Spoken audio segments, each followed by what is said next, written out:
Hi guys! Welcome back to my channel. Ito na nga si Ella De Jesus nga ay dali-daling nagbigay galang sa mga magulang ni Gemma Galanza nung laro ng Creamline versus Cherry Tigo. Ayan, makikita natin dyan si Ella na nagmamano sa nanay at tatay ni Gemma, at syempre andoon din ang nanay ni Bea De Leon. Ayan, alam naman natin na super close din itong si Ella sa pamilya ni Bea De Leon. Ayan, makikita ninyo dyan kasama ang family Galanza at family De Leon na nakasuporta sa kanilang mga anak. Si Ella naman ngayon ay hindi muna naglaro kasi nga si Dindin Lazaro muna ang pinaglaro, pero panalo din ang Team Creamline kasi pasok-pasok na sa finals.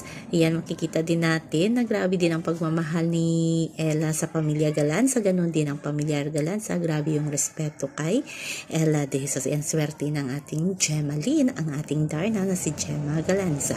So na po guys ang ating update sa ngayon, hanggang sa muli.